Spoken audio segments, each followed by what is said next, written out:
Redes sociais contribuem com a democracia ou a prejudicam? Como coibir os discursos de ódio, preservando a liberdade de expressão? Plataformas como Google, Facebook e YouTube devem ser responsabilizadas por conteúdos publicados por terceiros? O boicote publicitário ao Facebook, anunciado por gigantes como a Unilever e a Verizon, deve ser saudado? E como o jornalismo consegue se sustentar em um modelo onde a maior parte do conteúdo é gratuita? Para não falarmos de privacidade e uso de dados dos usuários com fins marqueteiros. Robôs, disparos em massa em aplicativo de conversa privada. Neste momento, o Congresso discute se aprova ou não uma nova lei sobre as fake news, no mesmo tempo que o gabinete do ódio vem sendo desmobilizado a partir de um inquérito aberto no STF. Como em todos os assuntos complexos, não há sims nem nãos absolutos para as inquietantes perguntas aqui listadas. Uma coisa é certa, não existe um sistema perfeito de vigilância, e mais interessante do que coibir o conteúdo é coibir o comportamento.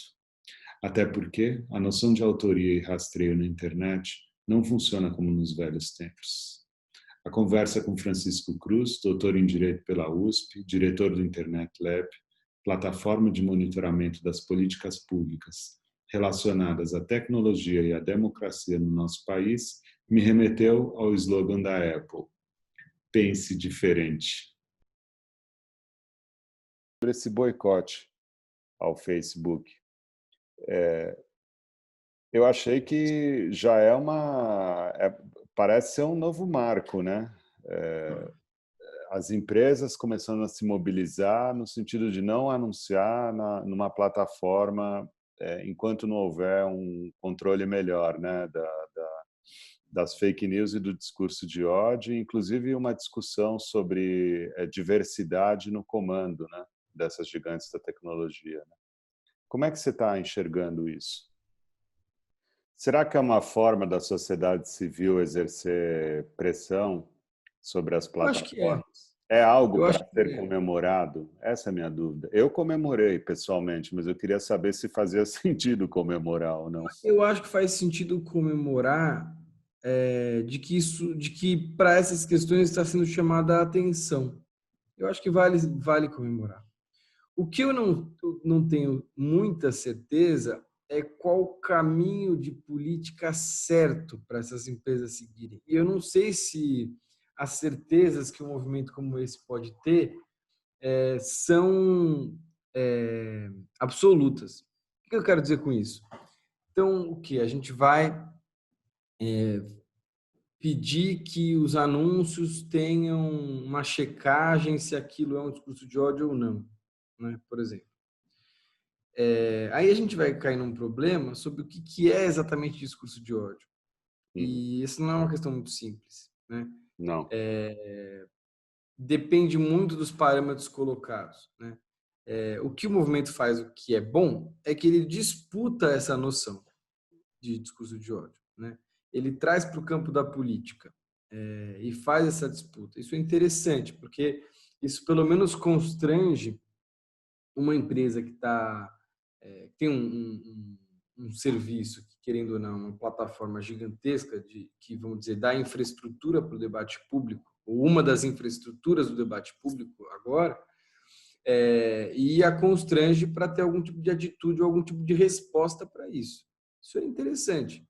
Agora, é esse tipo de checagem que a gente quer, né? E pensando que essas empresas estão em diferentes países, qual que é o mais adequado, pensando que em cada um desses países existe um sistema jurídico que discurso de ódio pode significar uma coisa diferente e que liberdade de expressão significa uma coisa diferente. Isso é muito desafiador, né? Porque uma coisa é você dizer nos Estados Unidos que a empresa deve tomar medidas em relação ao conteúdo dos seus usuários de discurso de ódio. Bom, isso lá tem um significado porque lá o Estado não pode tomar muitas medidas em relação a conteúdo nenhum. A primeira emenda ela é muito, né, enquanto arranjo constitucional de liberdade de expressão, ela é muito libertária, né? Ela permite muita coisa. Agora, o que isso significaria no Brasil, né? Que a gente não tem o mesmo tipo de arranjo constitucional em relação à liberdade de expressão, né? Que a gente tem mesmo a figura de discurso de ódio não está positivada numa lei brasileira, né? O que está positivado na lei brasileira são os crimes de injúria racial, por exemplo, né? Que também agora podem ser interpretados como crimes de injúria por discriminação, pensando que a homofobia também é crime agora, né? É, isso é bem desafiador, porque aí na hora que a empresa, por exemplo, vai pressionar o Facebook para fazer alguma coisa, na hora que ela entra nesse caminho de discutir as políticas do Facebook, né, ela encara a dificuldade que o Facebook tem todos os dias para definir suas políticas globais. Não é muito simples. Então, daí vem para o jogo, por exemplo, aquele assunto da tal da Suprema Corte do Facebook. Então, qual que é a Sim. lógica disso, né? A lógica é que é uma empresa muito grande, tem Instagram e Facebook, né, que estão dentro desse guarda-chuva, que está tomando decisões sobre moderação de conteúdo. O que é moderação de conteúdo? É a aplicação das regras privadas que as plataformas têm. Então, está lá na política do Facebook. Não pode nudez. Mas o que exatamente não pode? É o mamilo? É o mamilo? Se a pessoa estiver amamentando, pode ou não pode? Se for a Vênus de Milo, pode ou não pode? Né? Se for um protesto da Marcha das Vadias, pode ou não pode? Para fazer esse ajuste fino, tem que ser no caso a caso, não tem outro jeito, né? Então, a empresa teve que decidir qual é a regra para todo mundo e teve que criar um sistema para decidir no caso a caso. Só que se não tiver o contexto, você não consegue decidir no caso a caso. Então, você teve que criar todo esse sistema de moderadores, né? Essas pessoas que ficam lá olhando as fotos, olhando os vídeos e vendo se aquilo é adequado ou não para o Facebook, né? Para aplicar suas políticas internas. Só que elas são, no momento que esse sistema é criado, ele é criado dentro da esfera privada da empresa, né? E o que o Facebook tem sofrido? Crítica do lado da esquerda, que não faz né, como a crítica do boicote, né? Porque ela não faz suficientemente esse controle, ou que ela se abranda para discursos radicais ou de ódio e tal. E da direita, eles apanham porque acham que a direita critica que eles censuram demais, né, entre aspas, né? Porque retiram muito conteúdo visto como conservador e de direita.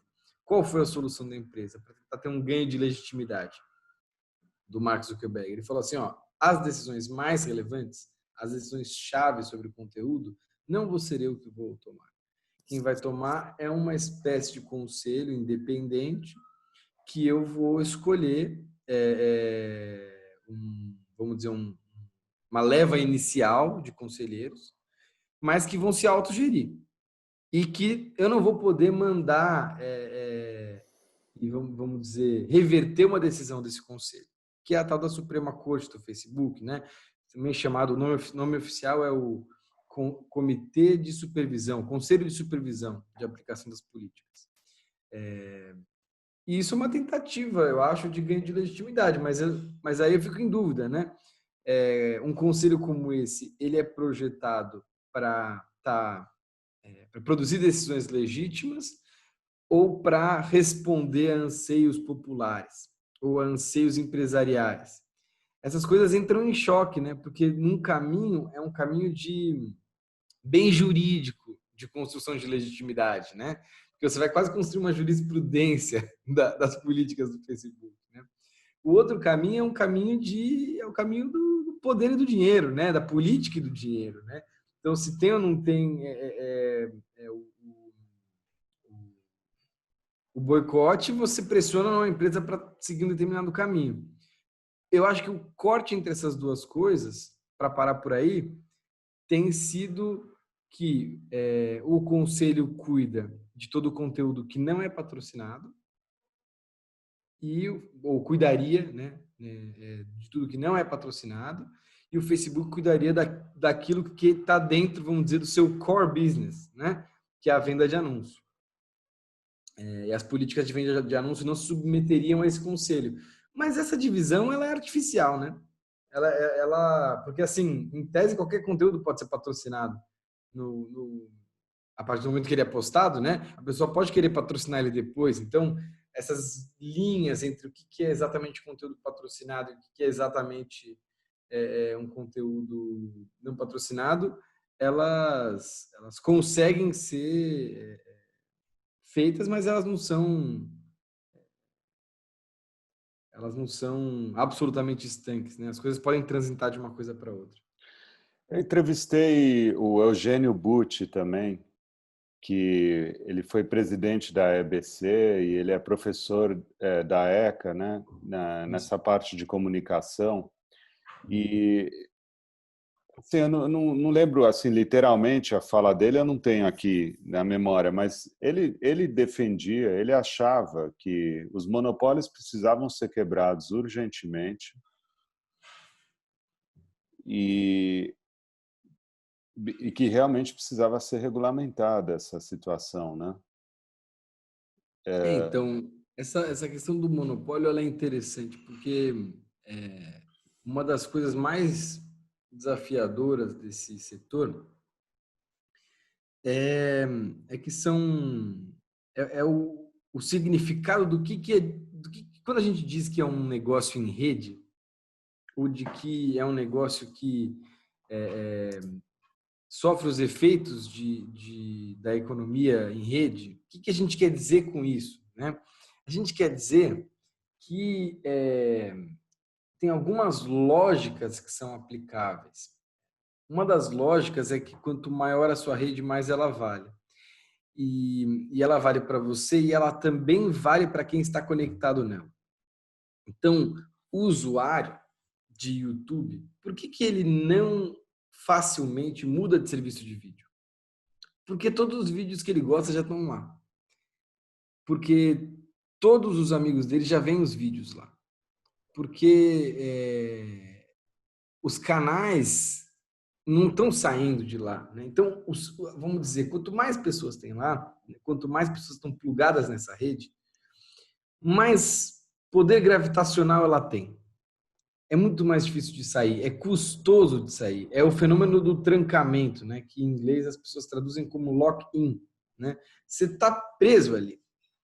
E isso, por um lado, você pode dizer, bom, isso fortalece, né? Essa dominância do mercado. Por outro lado, isso é bom para o usuário, pode ser interpretado como uma coisa boa, né? Porque ele tem acesso a um mundo ali dentro, né? Então, não é muito simples a gente entrar nesse assunto, porque essa dinâmica ela está subjacente no crescimento desses negócios. E quando uma empresa surge, o que significa ela dizer que ela quer ser um novo Facebook? Não significa dizer que ela quer concorrer com o Facebook. Significa que ela quer suplantar o Facebook.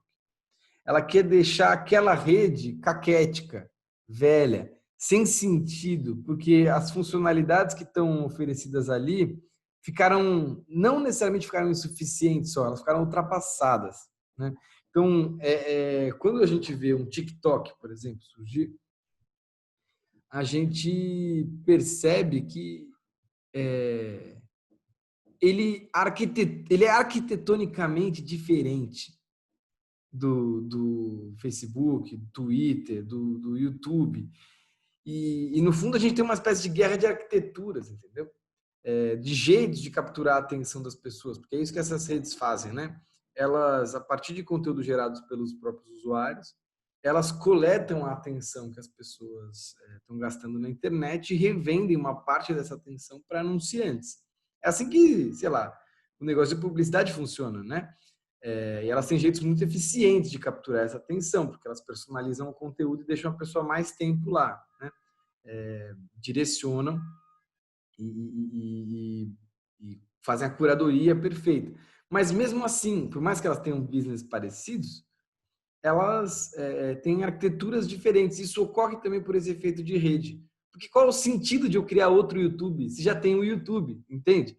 Então, a questão do monopólio fica bem complexa à vista dessa perspectiva, porque o que você vai fazer? Você vai quebrar dois YouTubes? Ou você vai dizer que uma empresa não pode dominar todos esses segmentos? Talvez. YouTube... Não dá para ter o Instagram, o WhatsApp na mesma empresa. Talvez fosse uma discussão por aí. Mas eu acho Mas que o quão artificial não é essa divisão, né? Do que é o Instagram, do que é o Facebook, do que é o TikTok. Quando surgiu o Snapchat, ou quando surgiu algum outro, o que a gente vai conseguir colocar nas mesmas caixas ou em caixas diferentes, não está dado, né? não. O outro aspecto ali da fala do Eugênio Butti era o conteúdo gratuito, né? Ele, na cabeça dele, todo mundo produz conteúdo de graça e quem sai ganhando são as plataformas. Você concorda com isso? Eu não acho exatamente isso, não. Porque a gente está falando também de uma possibilidade de fala, de voz, a grupos que, quando a gente estava falando do legacy media, do broadcast media, tinha uma menor capacidade ou a oportunidade de falarem, né? Então, não é só que esses usuários são uma massa de manobra, ou um rebanho, vai, dessas plataformas, mas eles estão agindo sobre elas, se apropriando delas, pelo lado ruim, com certeza, mas pelo lado bom também, né? Então, não acho que movimentos que aconteceram na rede, que são importantes, aconteceriam da mesma forma se fossem necessariamente mediados pelo arranjo de mídia que a gente tinha antes da internet chegar e das redes sociais popularizarem. Então, por exemplo, canais de mídia alternativa, periférica, mídia negra, feminista, todos esses canais, ou mesmo arranjos de entretenimento inovadores, Porta dos Fundos. Uhum. Será que isso existiria se não existisse YouTube? Ou se não existisse Instagram? Ou se não existisse Twitter? Eu não sei, eu tendo a achar que essas coisas elas também andaram juntas com essa diversificação. Revertendo um pouco a pergunta, tem um jeito de olhar para isso que eu gosto, de olhar para mídia enquanto dieta, né? Então, quando uma pessoa vai se informar no dia dela, ela consome, ela se alimenta de diversos modais, de diversos meios que estão nesses modais, né? A gente entra no nosso celular, a gente lê jornal, a gente compõe essa dieta, né? Antes da internet, como é que era a dieta de mídia do brasileiro? Ela era composta por uma espécie de arroz e feijão, que era a TV, principalmente. E, na verdade, não era nem a TV, era a TV Globo, né? Porque ela tinha um share violento numa mídia, na TV, que estava em 95% da casa dos brasileiros. Então, assim, era realmente um arroz e feijão, né? E você tinha um acompanhamento dessa dieta que era, assim, um pouco feito pelo interesse da pessoa, um pouco feito por onde ela morava, né? Então, se a pessoa gostava mais de esporte, ela lia alguma coisa mais de esporte. Se a pessoa gostava mais de famosos, ela lia alguma coisa sobre famosos. Tinha ali um noticiário local e tal. Então, metade do prato era isso, metade do prato dependia, variava um pouco, né? Era a mistura que tinha no prato, vamos dizer. Com a internet, essa dieta mudou totalmente, totalmente. E vamos dizer que ela se abriu, assim, porque a internet também ela não é só você não consome um tipo de conteúdo nela, né? Você abre o leque para tudo que tiver ali, né? E aí, com essa abertura e essa diversificação da dieta de mídia, do brasileiro, o brasileiro acabou ou se alimentando muito bem e tendo contato com conteúdos super nutritivos e maravilhosos, como também sendo exposto ao fast food mais mequetrefe que fosse possível, né? Que vamos dizer, o que é o fast food da notícia, né? É a notícia que é muito gostosa de você consumir, é uma delícia de você consumir, você vai se deliciar na hora, mas não vai te fazer muito bem, né? Você vai ficar mal da barriga, você vai... não vai ser agradável, vamos dizer, o consumo disso. Ou no médio e longo prazo vai te fazer bem mal, né? Então, na hora que você abre o leque, você está exposto às duas coisas, né? E aí que tá, tipo, a gente tá produzindo conteúdo de graça para as plataformas, para um produtor de um canal de conteúdo que fala sobre a vida na periferia, por exemplo, essa pessoa não vai dizer que ela está dando conteúdo de graça só, não. Ela vai dizer que interessante, por exemplo. Às vezes ela pode dizer isso, né? Que interessante que eu tive essa possibilidade. Isso aqui, eu estou monetizando o meu canal e ele está bombando. E eu estou tendo uma possibilidade que eu nunca teria se eu tivesse que depender de um produtor da TV. Até porque o formato não é para TV. Esse cara pode estar produzindo um conteúdo nutritivo. Por outro lado, você tem um cara que fala, haha, oba, agora que abriu essa dieta aí, eu vou produzir o junk food mais junk que eu conseguir, porque aí eu vendo pra caramba um monte de hambúrguer, fico rico e ainda surfo nessa onda. As duas coisas existem, né? Então, na hora que você perguntar, é conteúdo de graça? É que depende, nem todo mundo usa a internet para ganhar dinheiro, né? O jornalismo deveria ser cobrado, por exemplo? Porque o jornalismo não achou um modelo de sustentação desde que mudou a dieta. Mas aí que tá. E eu acho um paradoxo, porque hoje se fala, como nunca precisamos de informação qualificada, verificada, e é verdade, mas ao mesmo tempo os modelos de sustentabilidade não evoluíram, né, na mesma proporção, né?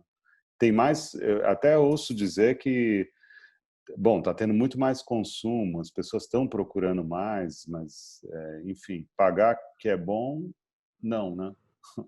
Pouco. É que são duas coisas aí. A primeira coisa é essa disputa econômica mesmo, né? Como que você financia a atividade de produção de conteúdo, que é uma atividade cara, a partir do momento que, bom, se o jornal é uma organização, tem autores que falam sobre isso, né? É uma organização bifronte, então ele tem a frente de produção de notícia, que capta a atenção das pessoas, e ele tem a frente de venda de anúncios, que revende essa atenção para o anunciante. E tem um muro entre as duas coisas. O que são as empresas de internet, as plataformas, né? Elas são empresas que o lado da produção, entre aspas, de conteúdo, ele é atrofiado, porque você não tem gente contratada para ficar postando, como disse o Exato. Eugênio. E você tem o lado da publicidade, da venda de anúncio, hipertrofiado, porque você consegue segmentar por dados o anúncio de uma maneira incrível, né? E esse novo monstro, esse novo animal, ele é bem competitivo para vender anúncio, né? Ele funciona muito bem para vender anúncio, quanto mais usuário ele tiver, né? De fato. Então, existe um problema econômico que eu acho que depende muito do contexto, né? Vai ter país que as pessoas têm menos dinheiro para gastar com jornalismo ou com mídia, porque elas têm menos dinheiro para comer. Então, tipo, no Brasil, essa equação certamente vai se resolver de um jeito diferente do que na Itália, ou na França, ou na Rússia, ou sei lá onde, entendeu? E isso acho que tem que entrar na conta também, né? Essa é a primeira coisa, concordo, tá sem dinheiro, e acho que dependendo do caso vai ser uma solução para cada um, né? Vai ter o cara que vai conseguir cobrar, vai ter o cara que não vai conseguir. Mas tem uma outra coisa que acompanha esse processo, que eu acho que ela é indissociável desse processo, que é a crise desses protocolos de autoritativos ou autorizativos, né? De busca e validação de alguma versão da realidade. O que eu estou querendo dizer com isso?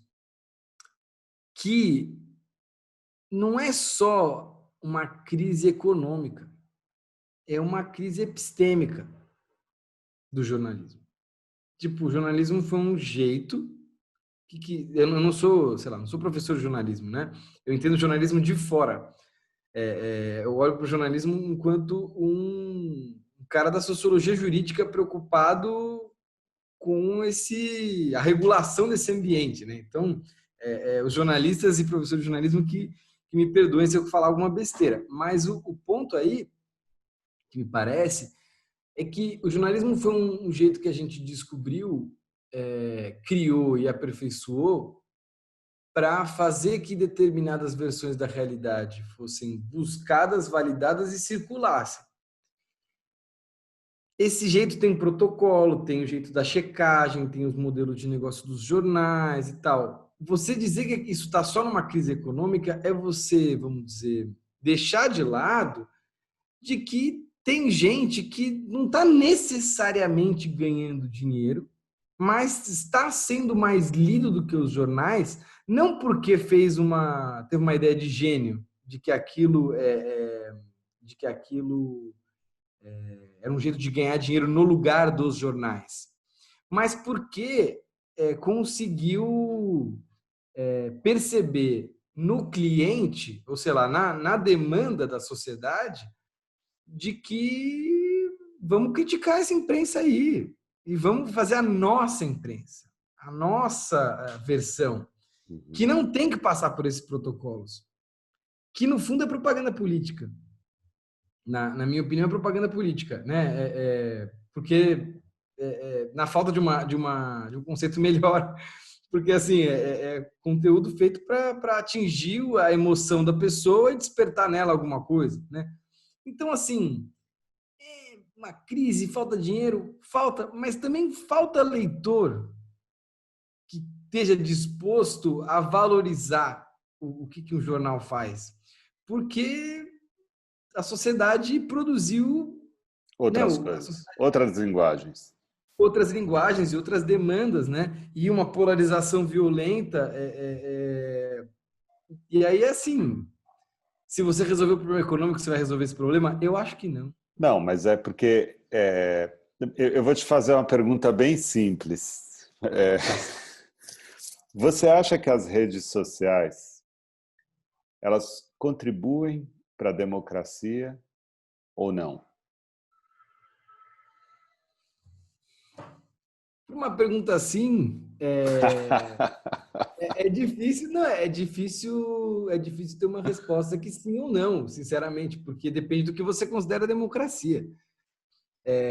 Você considera democracia uma pessoa não ter que ser amigo de alguém numa emissora de TV, conseguir espalhar sua mensagem para todos os seus concidadãos?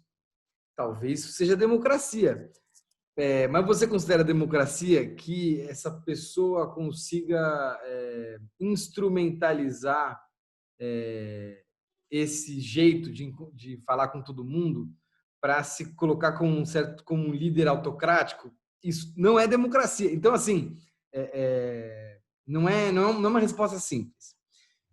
Mas o que eu acho que é importante para refletir sobre a sua pergunta é pensar o seguinte: as redes sociais prejudicam ou ajudam a democracia? Eu não gosto de ver as redes sociais enquanto alguma coisa que cai do céu e que vem aqui para prejudicar ou ajudar o que está aqui embaixo. Porque as redes sociais são produto de uma sociedade democrática, capitalista, etc., mas que duas coisas, né?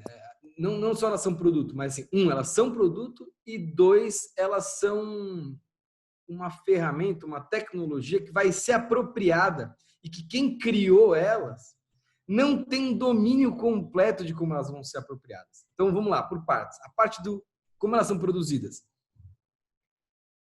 Rede social é um construto tecnológico tal, dessa área de mídia, de venda de anúncio e tal, que foi feita sob determinadas condições sociológicas e econômicas, né? Então, assim, beleza, a internet foi feita para ajudar os Estados Unidos a enfrentar a Guerra Fria e tal, mas não é só isso exatamente, né?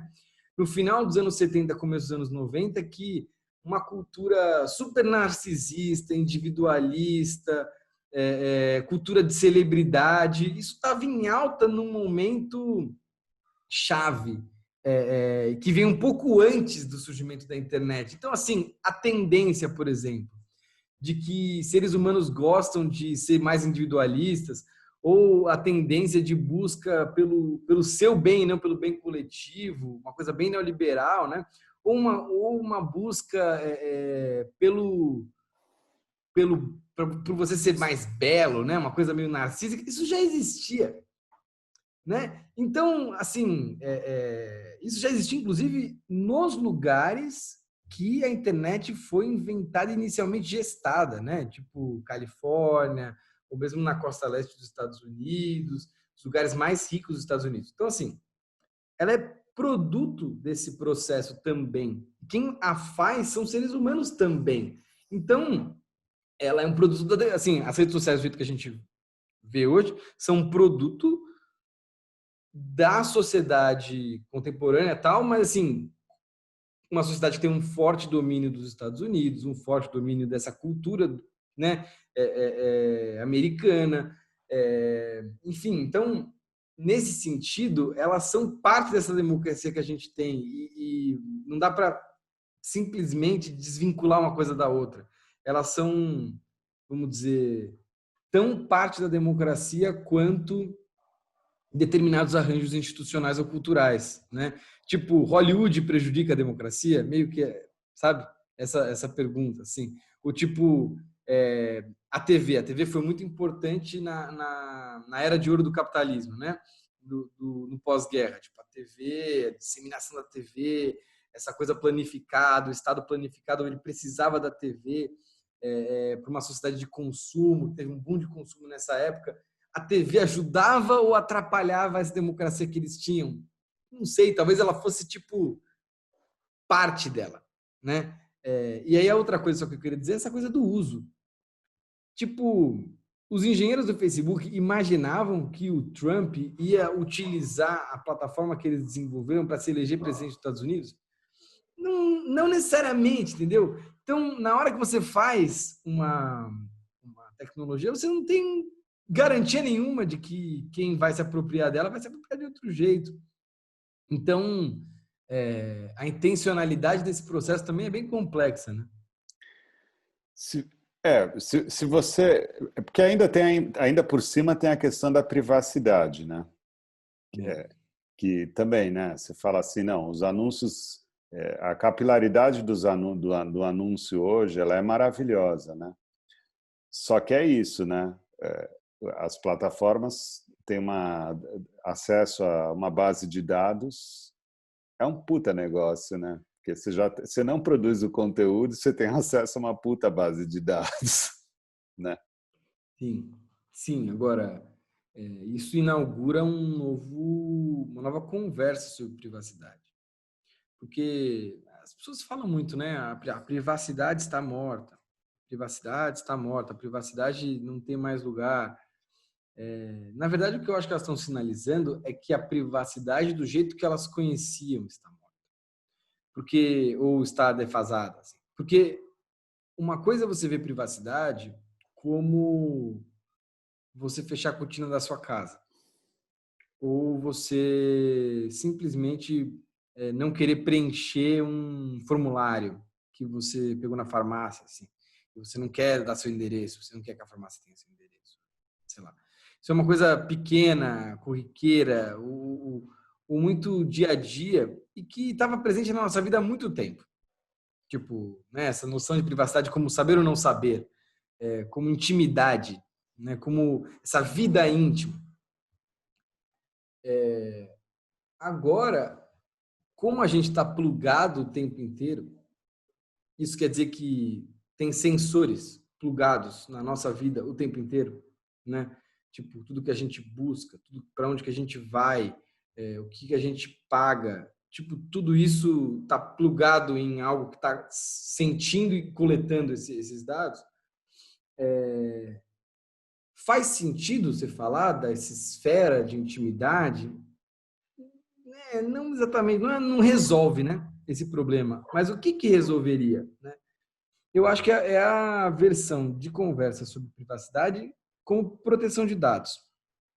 E isso é uma mudança conceitual importante. Eu não sei se isso está claro para todo mundo. Porque o que é pensar em privacidade como proteção de dados? É pensar que os seus dados vão ser coletados. Eles vão ser usados. Eles vão ser tratados. Mas que como eles são parte de você, você tem direito a algumas coisas relacionadas a eles. Como se fosse uma espécie de regulação do poder que pode ser exercido sobre você, porque as pessoas sabem coisas sobre você. E esse sistema complexo de regulação, ele é todo um mundo, é um universo novo de possibilidades. E que, assim, se a gente não explorar, se a gente não entrar no debate sobre proteção de dados, abandonando não, mas assim, colocando no lugar certo esse conceito de intimidade, a gente não faz direito a esse outro debate. Por exemplo, você vai receber o Bolsa Família. Ora, você precisa saber o nome da pessoa que vai receber o Bolsa Família, porque senão você vai dar para a pessoa errada, né? Você precisa saber o nome dessa pessoa. Então, assim, não tem a opção, nesse caso, para você executar a política pública, de você não saber quem é aquela pessoa. Agora, na hora que a pessoa dá o nome dela, isso quer dizer que o Estado tem a prerrogativa de usar esse nome e o fato que essa pessoa ganha a Bolsa Família para tomar uma outra decisão sobre ela, que ela não sabe que vai acontecer? Essa questão é uma questão de privacidade como proteção de dados. Não é uma questão de privacidade como o domínio da intimidade, porque o dado já foi coletado. Não se trata mais de discutir se você deve dar ou não deve dar, mas assim, como que o Estado pode ou não pode usar suas informações e tudo mais. Isso eu acho que é bem interessante e para essas empresas coloca um monte de desafio, porque quando elas coletam dado do usuário, sob qual pretexto elas estão coletando? De quem que elas estão coletando? De onde está vindo? Que tipo de decisão está sendo feita? Todas essas questões são questões de privacidade como proteção de dados. E a gente, aqui no Brasil, demorou para ter alguma coisa, em termos regulatórios, que nos desse conforto para analisar essas questões. Isso só acontece em 2018, quando a gente aprova a Lei Geral de Proteção de Dados, mas com pepinos que vem até hoje, né? A gente não tem autoridade ainda para fiscalizar o cumprimento da lei, a gente não tem sequer nomeados para essa autoridade, né? A gente tem um prazo confuso de quando ela vai começar a valer, porque começou a pandemia, e tentaram jogar para frente, joga para trás. Ainda a gente está sofrendo ainda por um atraso em relação a outros países do mundo, assim, até de decidir qual que é o modelo. Os Estados Unidos preferiu falar assim, ó, não vou ter uma lei de proteção de dados, vai ser mais livre aqui, vou analisar questões de abuso de um outro jeito. Tá, mas aí eles decidiram o modelo e botaram o pé no acelerador, né? A gente tá nessa coisa que a gente ainda não sabe para onde vai. Então, a propósito desse projeto de lei que está em tramitação no Congresso, eu conversei com a Tabata, com a deputada Tabata Amaral, e me pareceu que o ponto central na argumentação dela num plano teórico, ela me falou uma coisa que eu achei muito simbólica, que ela falou que achava que o marco civil da internet estava ultrapassado. E eu queria rebater essa fala dela com você, porque lendo o texto que você escreveu no Nexo sobre esse projeto de lei, eu percebi que ali você justamente está... A neutralidade da internet parece estar sendo colocada em xeque nesse projeto de lei. Foi uma conclusão que eu tirei do teu texto. Eu não concordo com essa afirmação da deputada, não. O Marco Civil não está ultrapassado. O Marco Civil é porque, assim, o Marco Civil não resolve todos os problemas. Ele nunca se prestou a resolver todos os problemas. Ele era uma regulação importante, continua sendo uma regulação importante. Como qualquer lei, ele vai tendo que ser aplicado e tudo mais, e a gente sequer terminou o processo de encaixe entre o Marco Civil e o nosso ordenamento jurídico totalmente. Porque questões constitucionais importantes que estão, vamos dizer, na interpretação do Marco Civil da internet, ainda não foram resolvidas pelo Supremo.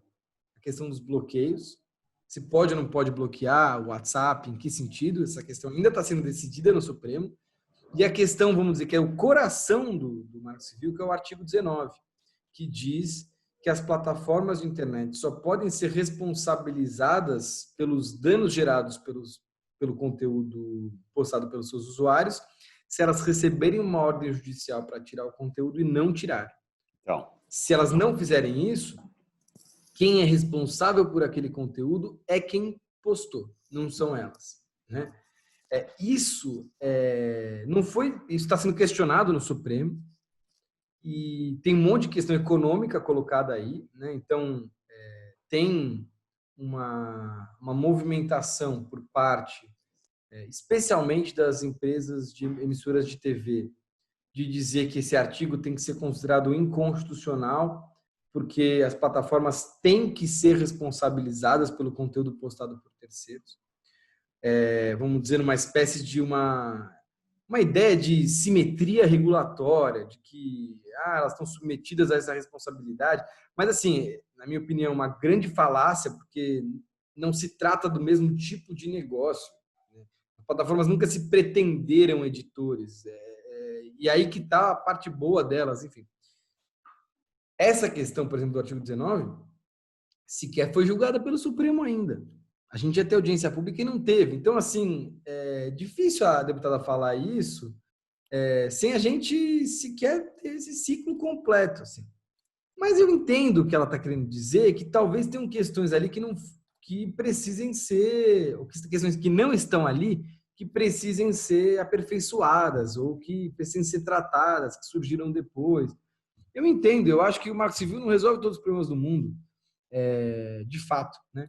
Mas tem princípios ali que eu não abriria mão e que o projeto que ela protocolou lá atrás, não acho que é o projeto que está em discussão hoje, né? Aprovado no Senado, a coisa mudou um pouco. Mas o projeto que ela protocolou lá atrás tinha conflitos com partes importantes do Marco Civil e que, na minha opinião, o Marco Civil deveria prevalecer. Por quê? Esse modelo do artigo 19 do Marco Civil, da responsabilização, ele é muito importante da perspectiva de liberdade de expressão. Muito. Por quê? Porque se você cria qualquer tipo de regime para dizer que, se for um conteúdo assim, assim, assado, as plataformas devem ser responsabilizadas, se você adota essa postura, você vai incentivar que as plataformas façam filtragem de conteúdo a partir desses termos, né? Então, se você falar, a plataforma vai ser responsabilizada se tiver conteúdo contra a honra lá, você vai obrigar que o Facebook monitore todos os conteúdos ali, por exemplo, e retire, para não ser responsabilizado, tudo aquilo que ele julgar ser contra a honra. Se você fosse o Facebook, nessa posição, o que você faria? Você, de fato, filtraria, porque você não quer uma avalanche de ações judiciais que você vai ter que pagar dano indenização para as pessoas, né? Então você vai filtrar tudo isso e aí vai chegar um monte de conteúdo que você tem uma certa dúvida se é contra a honra ou não, se é ilegal ou não. O que você vai fazer com esse conteúdo? Você vai tirar. Para que você vai botar? Para que você vai deixar esse conteúdo no ar se você pode ser responsabilizado? Se não foi você que produziu, para quê? Então, mas Aí o perigo, só para terminar, o perigo é que você vai estar achando que as plataformas vão estar resolvendo o problema da sociedade, mas as plataformas vão acabar resolvendo o problema delas. Esse é o perigo. Elas vão resolver o problema delas. isso é o que o projeto de lei está propondo, né? Digamos, Isso era o que o projeto de lei propunha no começo. esse que está agora, do jeito que ele está. Agora, do jeito que ele está, ele tirou, pelo menos na minha opinião, os dispositivos que forçavam as plataformas a agir sobre conteúdo dos seus usuários. Entendi. Depois de muita pressão da sociedade, a própria deputada e o pessoal do gabinete lá, que fez foi autor do projeto de lei, né, demoraram a admitir que o projeto que eles tinha efeito sobre conteúdo. Porque muito do que se argumentava era, a gente não está, do que eles argumentavam era, a gente não está revogando o Marco Civil. O Marco Civil vai continuar a valer, né? Mas não é só porque você não cita uma lei, ou não cita que você vai revogar uma lei, que efetivamente a lei não vai ser revogada, ou que você não vai criar uma ruptura no modelo regulatório que existe. Porque se você mexe na estrutura de incentivos dos atores que estão colocados ali, certamente você está mudando o modelo, né? E é isso que o projeto estava fazendo no início. Agora, ele caminhou para outro lugar que tem seus porém, seus problemas, mas pelo menos nessa coisa de obrigar a filtragem de conteúdo, não tem mais esse tipo de disposição. Então, ele caminhou para que lugar e qual que é o teu olhar sobre o projeto de lei do jeito que ele está hoje? Ele caminhou para um lugar de hiperidentificação do usuário, né? Então, assim, a ideia de que as fake news acontecem, isso está muito presente no relatório do Ângelo Coronel, no Senado. A ideia de que as pessoas fazem fake news, entre aspas, porque elas são anônimas na internet. Porque elas não dá para achar o autor. E por isso que as pessoas sentem... né? Essa é a retórica. Depois de muita pressão, ideias bem esdrúxulas, como exigir CPF de todos os usuários para acessar uma rede social e tal, acabaram caindo, né? Mas outras continuaram no texto. Então, a ideia de a tal da rastreabilidade no WhatsApp, entre aspas. O que significa isso? Significa guardar o registro de envio, né, o chamado metadado, o registro de envio de todas as mensagens que se tornaram um pouco mais virais no WhatsApp. Então, se a mensagem for compartilhada por mais de 5 usuários durante um certo período de tempo, chegando a mais de 1.000 pessoas, esse registro deve ser preservado por 3 meses, com uma ideia de posterior investigação, então, de achar o autor, de identificar o autor, né? Essa foi uma lógica que permeou o projeto. Aí você pergunta, mas é uma lógica certa? Eu acho que não. Acho que é uma lógica errada, por vários motivos. Primeiro motivo, o Marco Civil já ordena a guarda de dados compulsória em alguns casos, né? Eu acho que essa guarda de dados compulsória, ela já é uma invasão importante na privacidade das pessoas, porque veja você, todos os seus dados e os meus dados de navegação, né, de acesso a sites, por exemplo, de acesso aos nossos e-mails e tal, são guardados pelo Marco Civil por 6 meses de todos os cidadãos brasileiros. E eles são guardados justamente para você poder posteriormente investigar. Isso acontece também no WhatsApp. O WhatsApp guarda todos os registros do seu acesso ao aplicativo durante 6 meses. Então, isso já é uma retenção de dados bem massiva, né? Estou falando de todos os brasileiros. E isso permite uma série de investigações. Para além disso, tem um monte de outras coisas, né? Você pode fazer busca e apreensão, você pode infiltrar agentes quando o crime é bem grave, né? Inclusive digitalmente. E tem uma série de métodos investigativos. Os métodos vão ser perfeitos? Vão dar certo sempre? Não. Nem mesmo se você os expandir. Porque não existe sistema perfeito de vigilância que resolva todos os ilícitos presentes numa sociedade. Isso não existe. Então, assim, algum limite vai estar. A discussão é onde o limite tem que estar colocado. Eu acho que o limite já está bem colocado.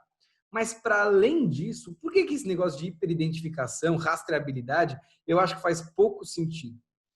Por duas questões em termos do jeito que as pessoas usam a internet. A primeira é, quem está propagando fake news no Brasil hoje são só as pessoas que estão no anonimato? É isso que a gente está achando? Olha, desculpa, eu acho que é bem diferente disso. Tem parlamentar que no seu perfil pessoal vai lá e compartilha as coisas. Tem altas autoridades da República, exato, que vão lá e atacam as pessoas e praticam assim descalabros, assim. E não só isso, blogueiros que estão lá com a sua cara limpa. Tanto que, se não fosse assim, não teria um monte de gente que está sofrendo o inquérito do Supremo das fake news, que é justamente para falar de ameaças, ofensas à honra dos ministros e tal. Assim, o inquérito está parado ou o inquérito está andando? Na minha opinião, está andando, né? No sentido de determinação de autoria. Não acho que assim, determinar se é ilícito ou não é uma outra história, mas assim, em termos de determinação de autoria, aonde que tem nossa, parou, não conseguiu achar as pessoas que estão falando. Isso é uma primeira coisa. Então, assim, até pelo ativismo muito autoral que a internet permitiu, o anonimato não é a única forma de manifestação. Né? E a gente vê muitas pessoas orgulhosas de fazer esse tipo de manifestação. Né? Ou seja, não é a identificação que resolve? Não sei. A outra coisa é que nos casos nos quais a gente observa vamos dizer, uma cadeia de compartilhamento de um meme, por exemplo, a gente tem outro problema sobre a autoria, que é quando a gente compartilha um meme, do jeito que a gente usa a internet hoje, a gente compartilha com quem é o autor? Não. Ninguém compartilha com o autor. Por quê? É porque não tem um autor? É porque tem um autor e a gente não sabe quem é? Eu acho que um dos motivos é porque não existe um autor no sentido romântico de autor, de um meme. Ele é uma coisa que foi sendo recontextualizada, recortada, puxada de um contexto para o outro. Cada um que fez essa mediação colocou um pouquinho ali. Tem uma cocriação desse negócio, né? E isso borra o conceito de autoria. Essa ideia de rastreabilidade parte do pressuposto de que a gente vai encontrar o Steve Bannon no final do rastreio. E assim, não vai. Porque não é assim que as coisas têm funcionado, né? As coisas são co-criadas em redes de pessoas, né? Então, o que seria, na minha opinião, mais útil, né? Ferramentas que ajudem a gente a regular essas redes de propaganda, que muitas vezes são redes de propaganda ilícita, né? Constranger comportamentos problemáticos, por exemplo, comprar um like. Tanto faz se você está comprando um like para uma coisa lícita ou ilícita. Comprar um like é uma fraude em si, né? Isso é um comportamento problemático em si, né? Pensar em rede, pensar como é que você consegue constranger comportamentos abusivos, problemáticos e, na medida do possível, reconstruir essas redes, né? E entender quem são os agentes que, vamos dizer, são mais importantes, ou do ponto de vista de estar com um comportamento abusivo, ou do ponto de vista de liderança, né? De investimento de recurso e tal. Então, assim, achar que esse rastreio, sabe? para que você vai achar alguma coisa no final, volta naquele começo do nosso papo que a gente estava falando sobre se a internet prejudica a democracia ou não, né? A gente tem que deixar de ser tecnocêntrico e achar que a tecnologia ela é o símbolo de uma certa conspiração de subversão da democracia, né? De que existe um encaixe perfeito entre o modelo de negócio do Mark Zuckerberg e do Steve Bannon, da genialidade do Steve Bannon, né? Porque a gente vai estar caindo numa armadilha se acontecer isso, né? Porque todo mundo está caindo de certa forma, né? Porque é isso, né? O Steve Bannon é o Foro de São Paulo da esquerda, se você bem me entende. Essa noção, essa vontade, essa ânsia de explicar tudo numa espécie de conspiração, isso também tá ligado a essa retórica do follow the money, né? As pessoas têm falado assim, não, vou resolver essa questão com follow the money. Isso é bom para a narrativa, de certa forma, desse projeto de lei, né? Porque sinaliza um caminho que você não vai controlar exatamente o conteúdo, mas você vai seguir o dinheiro. Mas isso também segue uma lógica muito parecida com essa lógica da rastreabilidade, como se você rastreasse todo o dinheiro disso e fosse dar no velho da van, né? Não, mas em termos... Eu entendi. Está sendo muito esclarecedora essa conversa. Eu tô provocando um pouco, tá? Isso não quer dizer que eu não ache que exista dinheiro nessas redes. Eu acho que existe. Eu sei que existe. As reportagens colocadas aí mostram que essas redes contemplam, inclusive, as pessoas plugarem recursos lícitos e ilícitos, né? Mas elas não deixam de ser redes. Esse é o ponto.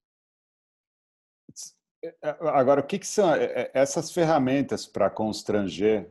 Digamos que você fosse o legislador. O que você ia legislar? Eu acho que tem alguns caminhos que são mais frutíferos e que são caminhos que a gente, enquanto sociedade civil, e aí o Internet Lab, né, que é a organização que eu faço parte, faz parte da Coalizão Direitos na Rede, que contribuiu com esse debate. Eu né, sou participante da coalizão, sou membro da coalizão, e o trabalho da coalizão foi apontar esses caminhos que são positivos, são frutíferos, né? Então, quais são eles? Pedir transparência das plataformas. Obrigações de transparência. Se você não sabe como é que as plataformas estão agindo em relação a conteúdos, por exemplo, ou quais são as suas políticas, ou como são os times que executam essas políticas, por exemplo, como é que você vai cobrar delas se elas estão fazendo menos ou mais? É muito importante você saber quantas pessoas, né, estão envolvidas com isso, mudou de ano para ano, não mudou, está caindo mais conteúdo desse tipo ou não está? Enfim, a transparência em relação a anúncios também, né? A plataforma está se esforçando para colocar a publicidade enquanto publicidade, ela tem meios de dizer quem está pagando para ela, para aquilo ser veiculado, né? Essas disposições de transparência são boas, porque elas incentivam a gente para o caminho certo, que é um caminho de tornar as plataformas accountable, né? Prestadoras de contas do seu serviço. Isso é importante. A segunda coisa são os dispositivos em relação ao setor público. Por quê? Porque o setor público é um emprego de recursos de todos nós, né? E, de certa forma, não é simples ou não estão estabelecidas regras para a atuação do Estado ou dos seus agentes nas redes sociais. O que eu quero dizer com isso? O ministro de Estado pode bloquear um jornalista? Um órgão de Estado, um órgão de governo pode anunciar em um jornal, entre aspas, que não é um jornal de verdade e que está sendo totalmente fora da curva em relação aos protocolos éticos básicos para se produzir uma notícia? Então, recurso público, né? Essas questões são boas, são super importantes. Transparência, setor público. E tem uma terceira, que é, vamos dizer, a mais difícil, que é a busca de regulação do comportamento abusivo e não do conteúdo. O que eu quero dizer com isso? Quer dizer que você não vai dizer, a plataforma vai se responsabilizar se tiver desinformação ali. Isso vai fazer com que ela filtre conteúdo. O que você vai falar? Você vai falar, a plataforma tem que vedar disparos em massa se ela for uma plataforma de mensagens. Ela não pode permitir isso. Isso é proibido. Por quê? Porque isso frauda ou subverte a noção de que se ela é uma plataforma de mensagens privadas, elas têm que se destinar a comunicações privadas. A subversão desse modelo de comunicação privada é um comportamento abusivo, porque ela manipula o debate. Ou um robô. Pode ter um robô no Twitter, no Facebook? Pode, né? O ponto é, ele está dizendo que é um robô ou ele está enganando as pessoas? Ele não é um robô de verdade. Ele não é uma pessoa de verdade, ele é um robô, e aí ele não está dizendo isso, né? Isso também um comportamento abusivo, porque você está usando uma ferramenta tecnológica para enganar as pessoas, né? Para fraudar a percepção delas sobre o debate público, né? Então, assim, e aí o projeto avança nesse sentido, tem umas disposições interessantes sobre isso, né? Que é como a gente consegue delimitar e agir sobre aqueles que estão fraudando os princípios básicos do debate público, mas não exatamente dizendo coisas ilícitas, mas agindo de uma maneira fraudadora, né? Agindo de uma maneira abusiva. E isso não acontece só numa lei como essa. Para mim, isso tem muito a ver com a legislação de proteção de dados. Por quê? Porque quando você faz um disparo em massa, você precisa dos telefones das pessoas para as quais você vai disparar.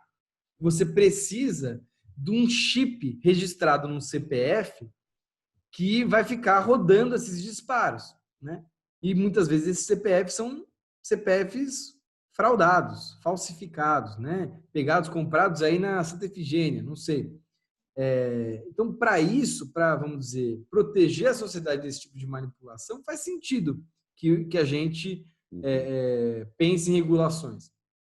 Agora, tem alguns problemas aí, porque se a gente envereda por um caminho muito punitivista, e sem calibrar, a gente pode ou acabar criminalizando o discurso, né? Se você fala assim, qualquer pessoa que propague discurso de ódio na internet é um comportamento abusivo. Você não está muito regulando o comportamento, né? Você está regulando o conteúdo, porque você tem que saber o que é discurso de ódio, né? Então, isso é um caminho que eu acho que tem que ser bem pensado para não criminalizar a expressão.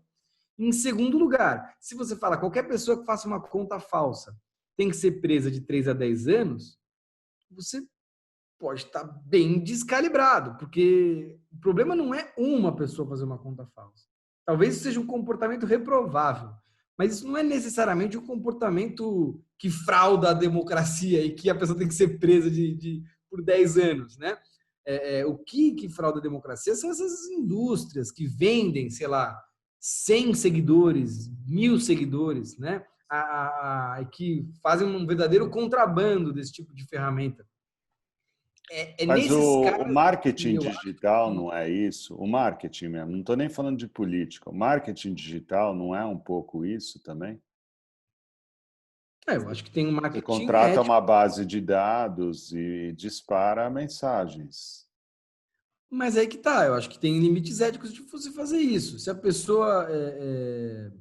Claro, a lei de proteção de dados ela dá algumas bases legais, né, de tratamento de dados. Uma delas é o consentimento, mas o consentimento tem uma série de limites, né? Você não pode pedir consentimento para qualquer coisa, tem que ser explícito, tal. Algumas vezes você vai ter outras bases legais, mas aí a gente vai estar discutindo no caso a caso. Mas é assim que tem que ser, porque assim é normal que um candidato queira, por exemplo, disparar uma mensagem para aqueles que já são seus seguidores, que querem receber aquilo e que querem ajudar na campanha. Eu acho super bom que ele faça isso, inclusive. Aonde que ele vira um cara que está abusando? Talvez ele vire um cara que está abusando se ele vai no dono da farmácia e compra a base de dados do dono da farmácia. Aí ele está fazendo uma coisa porque, assim, a pessoa que deu o dado para a farmácia, o telefone para a farmácia, não estava esperando que a farmácia fosse vender esse banco para o candidato, né? Uhum. Então, enfim, eu defendo... E eu defendo o foco em comportamento. Eu acho que é o jeito mais democrático da gente resolver o problema. Porque se você regula o comportamento, não importa o conteúdo. Porque você vai conseguir agir contra o cara que é de direita, de centro, de esquerda. Se ele estiver usando um robô sem dizer que é um robô, você vai tirar aquele robô mesmo assim. Mas o conteúdo, você acha que... o conteúdo, né? Porque tem sempre essa discussão, censura ou liberdade de expressão, né? O conteúdo, você acha que não se mexe, então? Porque a gente eu acho que mexe. Eu acho que mexe, mas eu acho que deixa para casos residuais, para os casos graves. Para o caso que é nitidamente ilegal. Assim, sendo bem sincero, bem franco contigo... Tipo coronavírus, assim. Coloca que é fake. Não dá. Ou ele vai causar um dano enorme na população e a gente tem instrumentos, e acho que a gente, hoje em dia tem instrumentos já na legislação brasileira para dizer se um conteúdo é lícito ou ilícito, se está protegido ou não pela liberdade de expressão. Eu acho que a gente pode aperfeiçoar isso.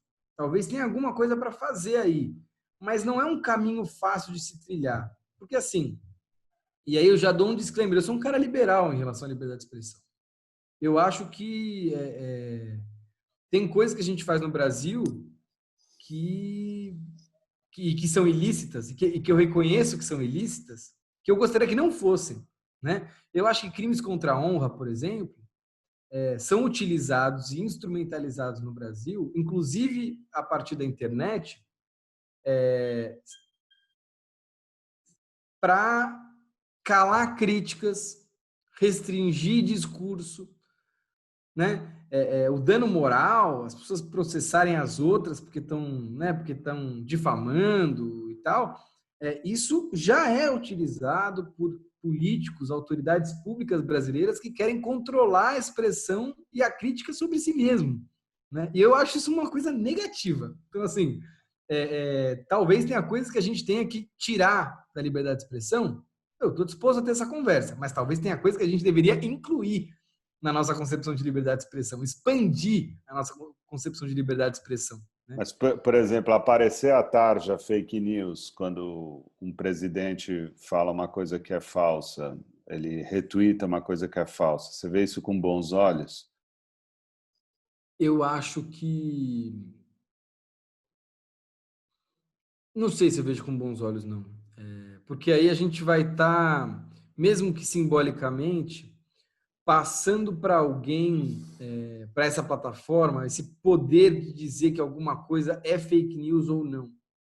E eu acho que a discussão sobre aquilo ser fake news ou não não cabe à plataforma unicamente, ou como um selo final. Né?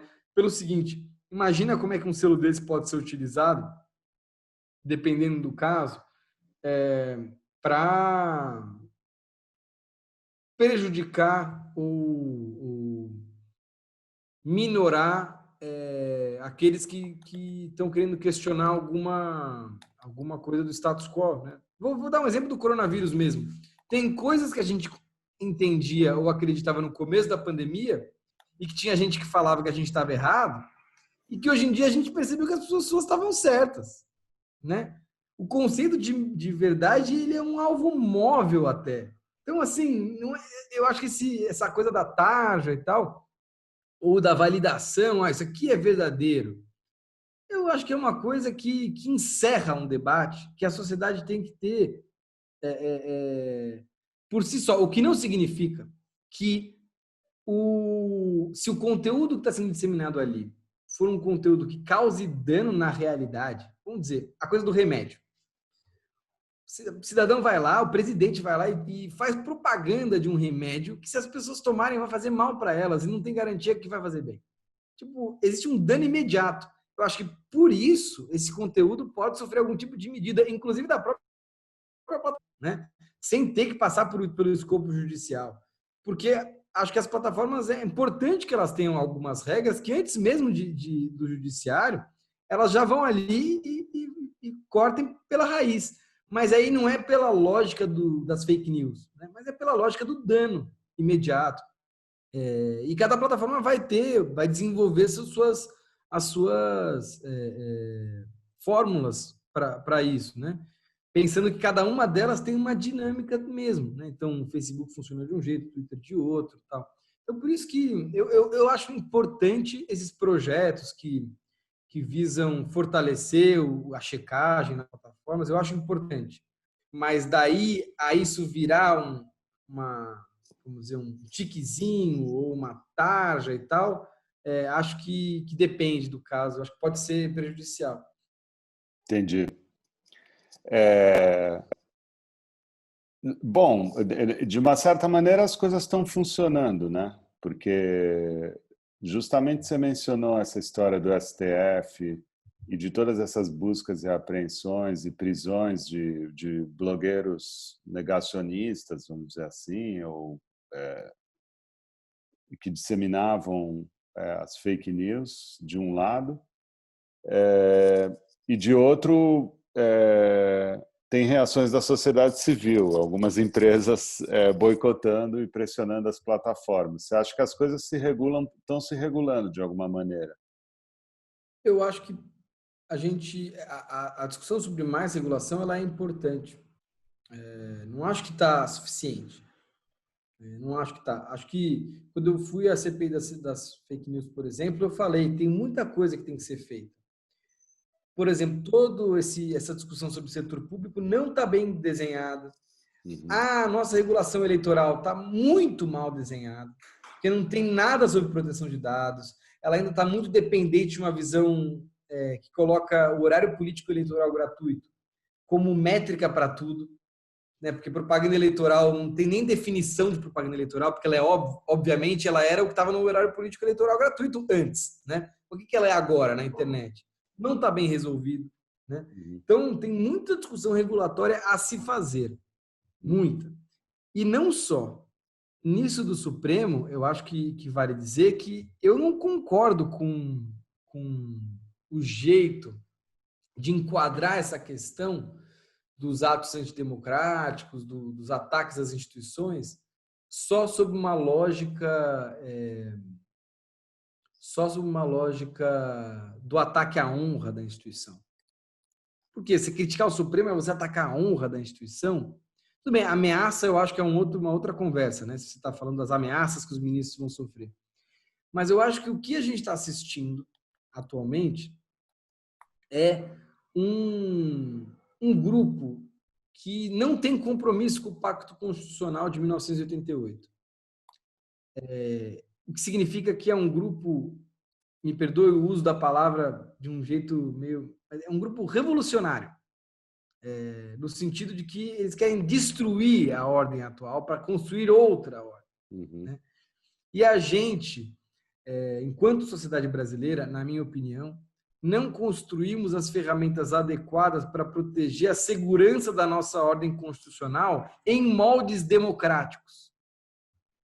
Muito, assim, um pouco pelo medo do que significa discutir segurança nacional, sei lá, um pouco pelo espaço que os militares ocuparam desde aí, do arranjo de 88. Eu não acho que isso está bem resolvido. Algum lugar do mundo que está mais avançada a legislação e a regulação? Quando as pessoas falam sobre os lugares do mundo que estão avançados, elas citam muito o exemplo alemão e o exemplo francês. Como se o exemplo alemão e o exemplo francês fossem de leis destinadas a resolver o problema das fake news. E não são, né? A lei alemã, que foi exemplo para a lei francesa, é uma lei que busca coibir vamos dizer, o discurso ilícito na internet, né? O discurso extremista, radical, ilícito. Então, ela força as plataformas a removerem aquilo que é notoriamente ilícito em tanto tempo. Se elas não fizerem isso, elas estão altamente puníveis, né? Isso foi um passo super referência. Mas a gente vê que uma solução assim tão forte como essa, ela está muito ajustada ao contexto de lá, porque o que é um conteúdo notoriamente lícito na Alemanha? É uma coisa. Nazismo. O que é um conteúdo notoriamente lícito no Brasil? Crimes contra a honra? E também a gente tem agora a recente decisão do Conselho Constitucional francês, dizendo que partes da legislação francesa, que é inspirada na alemã, é inconstitucional, porque força as plataformas a agirem para além violando a liberdade de expressão dos seus usuários. Então, não são arranjos perfeitos ou que são aplaudidos, são arranjos em disputa, né? A Europa tem o Código de Conduta, que eles fizeram a nível comunitário, né, na União Europeia inteira, que é um caminho, acho que é um caminho, vamos dizer, de empurrar que as empresas façam alguma coisa e tal, mas assim, é difícil que alguém retrate isso como uma grande vitória, porque como um código de conduta é definido também numa conversa, numa negociação, todo mundo perde um pouquinho, né? E é difícil alguém pintar isso como uma grande vitória, né? E nos Estados Unidos, o que a gente tem visto mais recentemente, todo esse movimento mais econômico da coisa, né? O que eu acho que a gente pode ter para nós como referência desse debate é ver o que há de positivo em cada uma das coisas, tentar pegar o que tem de positivo em cada uma das coisas. Então, assim, nos Estados Unidos tem essa coisa econômica, bom, o que a gente consegue aprender com isso para o Brasil, para trazer essa discussão econômica para cá? Um boicote nos mesmos termos? É isso? Tipo, o que a gente vai pedir das empresas no Brasil ou não? Dá para a gente ter essa discussão aqui. Acho interessante a gente ter. Código de conduta. A gente quer alguma coisa parecida? Isso estava no projeto de lei que passou no Senado. Como é que a gente vai se apropriar desse instrumento aqui no Brasil, né? Lei alemã, lei francesa. Puxa, será que é o caso da gente confiar tanto assim nas plataformas para fazerem esse tipo de análise a partir do que é notoriamente ilícito no Brasil? Eu acho que não. Acho que a gente pode, na minha opinião, acho que a gente pode seguir até por um outro caminho, talvez mais por esse do comportamento. Eu acho que são insumos para o nosso debate. A gente tem que ver como insumos para o nosso debate. Porque, respondendo mais diretamente a sua pergunta, ninguém resolveu bem esse problema. Tem uma antropóloga de Santa Catarina chamada Letícia Cesarino. Ela trabalha na Federal de Santa Catarina. A Letícia, eu estava ouvindo ela no podcast e ela falou uma coisa muito, muito interessante sobre esse momento que a gente está vivendo. Ela considera que